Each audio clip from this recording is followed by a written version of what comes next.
I heard you finally divorced my son, my mother-in-law said suddenly over the phone. You're just not good enough for my son. That's why I kept telling you to divorce Mason sooner, she added. I almost laughed at her tone but managed to hold it in.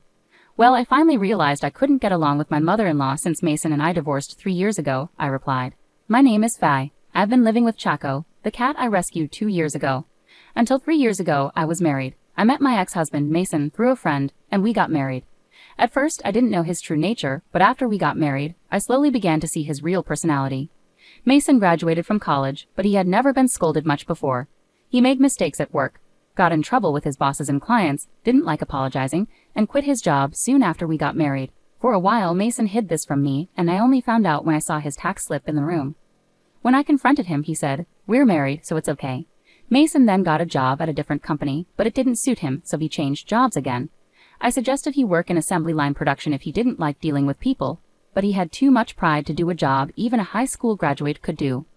He couldn't stay unemployed, so I urged Mason, who didn't seem eager to work, and now he's working at a dispatch company. Mason is handsome, so there were always other women around. He cheated on me several times while we were dating. Each time I threatened to break up with him, but Mason would say, "The others are just for fun. You're the only one for me, Faye," and foolishly, I would forgive him.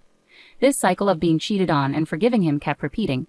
When I finally decided to break up with Mason for real, he surprised me by proposing with a ring. My parents were strongly against it, warning me that I would struggle, but I had a strange confidence that I could change Mason. So I went against my parents' advice and married him. I naively believed that everything would work out if I just stayed strong, but I soon realized I was wrong.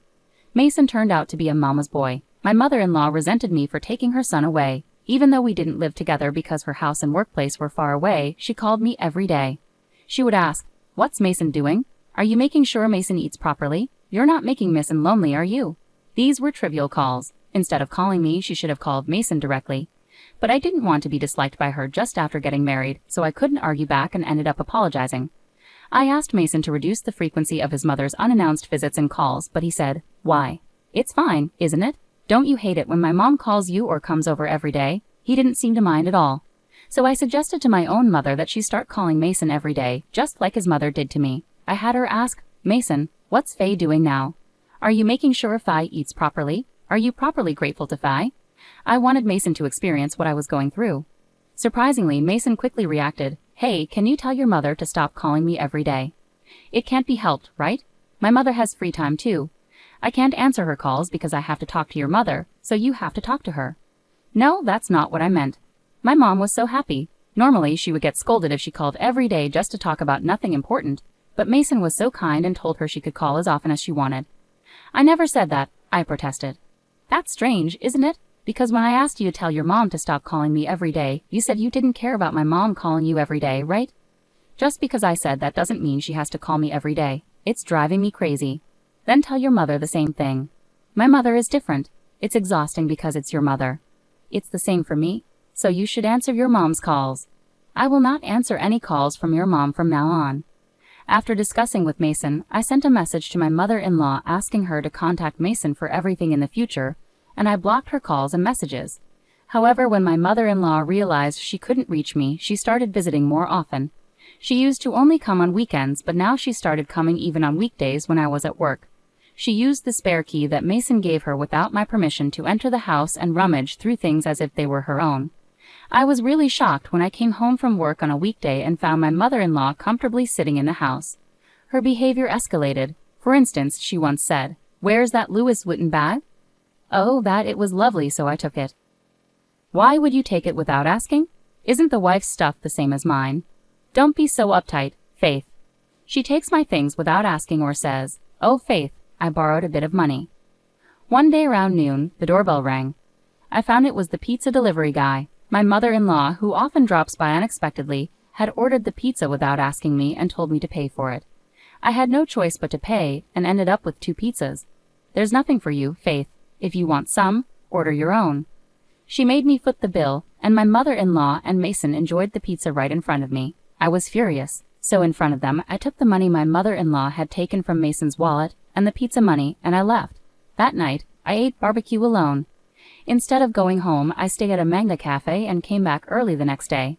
When I returned, I was shocked to find food scattered all over from their meal. After that day, I barely spoke to Mason. He saw this as an opportunity to start cheating. At first, he'd secretly meet or message another woman.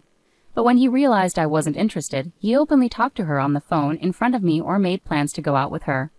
I started questioning if this guy even graduated college with his outrageous behavior. Then, to make matters worse, my mother-in-law got into my car without asking and caused an accident. Luckily, it was just my car involved, and no one else was hurt, but my car was totaled. My mother-in-law ended up in the hospital with a broken hip. It's Faith's fault for not driving Mom around. You're to blame. How are you going to fix this? Mason and my mother-in-law began blaming me for the accident, and I lost my patience. Fine, I'll take responsibility and report my car stolen. Every time she comes over, she takes my stuff and money. What are you saying? The police won't intervene in family matters. Didn't you know? Even if she's a relative, stealing is a serious crime, grand larceny. We don't even live together, and she's not my biological mother. In that case, I'll file a complaint. As I stood up, Mason tried to stop me and Phil scolded me. Who's the real villain here? Your wife steals, your son cheats, and you, Phil, never apologize for your family's wrongs and always blame others. I think you're the real villain. With that, I laid out printed photos of Mason's affair and messages on the desk. Mason, let's get a divorce, and you'll pay the alimony in one go. What are you talking about? I've already spoken to a lawyer. A lawyer? Isn't that too much? If it is, just sign the divorce papers, stamp them, and pay the alimony now. Then we won't need a lawyer. You know I can't afford that kind of money, and honestly, after openly cheating like this, I don't see why I shouldn't divorce you. But Faith, you love me, right? Not at all. I've had enough of you not standing up for me against your mother, behaving badly, and cheating. If you can't pay, then I'll let the lawyer handle it. Fine, since the bank isn't open now, I'll pay it properly later. I'll sign the divorce papers right away. Dad, why? Why are you saying this? Phil, visibly angry, yelled at Mason. Don't you get it? If you get sued, it'll ruin my career. And if the neighbors find out, it'll be embarrassing. I won't stand for it. Listen, I'll lend you the money this time, but you have to pay me back every month. If you can't, I'll make you sell your organs or work on a crab fishing boat, whatever it takes to repay me. Got it? Okay. Phil was very concerned about appearances. He pressured Mason to sign the divorce papers and even made him write a repayment memorandum for the loan he gave him. Despite leaving household matters to Mill, Phil excelled at work and held a high position, preferring amicable resolutions to avoid disadvantages. However, his focus on money led him to ensure Mason signed a repayment agreement for the loan. Since the apartment was in my name, I removed Mason's belongings, mostly clothes, manga books, and hobbies. I reclaimed the keys from Mason, including the spare he gave Mill for the mailbox. Phil assured me he'd retrieve it if they didn't return it. Later, Phil compensated me for damages, and the key was returned to the mailbox. Mason complained about not wanting a divorce and who would care for his injured mother, but I ignored him, blocking his calls and messages, cutting off contact. I moved out soon after and started anew. 3 years passed, and when I'd almost forgotten them, I got a call from an unknown number. It was my mother-in-law. Faith, long time no see. I'm glad your number hasn't changed. Why is she calling after all this time? I wondered, but she started talking before I could respond. You were such a terrible wife, weren't you? You never came to see me. When I was hurt and in the hospital, you never visited. After I left the hospital and you moved out on your own, I don't understand what you were thinking. Why should I? I don't have any obligation to take care of you, do I? Well, look at that. I couldn't reach you at all when I called, and you never replied to my messages, so I got a new phone. I really wonder what Mason saw in you, huh? As my mother-in-law kept complaining, I asked her why she got a new phone and called me. So you finally divorced my son. You two were never right for each other. I've been telling you to divorce him as soon as possible. Excuse me, what are you talking about? Finally, I realized my mother-in-law's rambling didn't make sense. Mason and I divorced 3 years ago. I almost chuckled at the deflated tone of my mother-in-law's voice, but I held it back. We divorced 3 years ago after your accident with my car and when Mason was cheating. There were many reasons for the divorce. Huh? No way. Huh? I received my alimony in a lump sum from Phil on Mason's behalf, and I haven't contacted him since the divorce. Well, I've blocked all calls, but Mason. Then who called me? According to my mother-in-law, someone claiming to be Mason recently called, asking for money to settle the divorce, saying he had none and gave the money to a friend claiming to be Mason. I have no idea who that could be. So the guy who took the money claiming to be Mason's friend, was he definitely a scammer?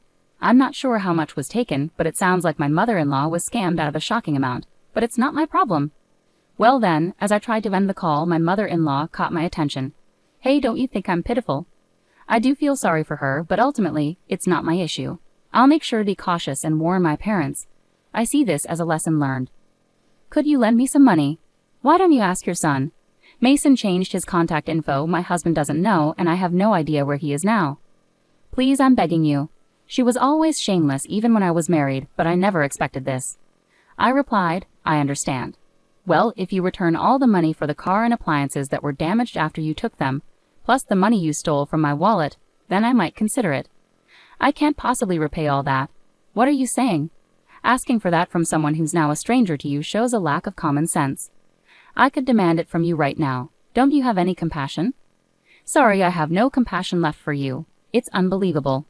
Breaking up with Mason and divorcing you was the right decision. I'm done, forget it.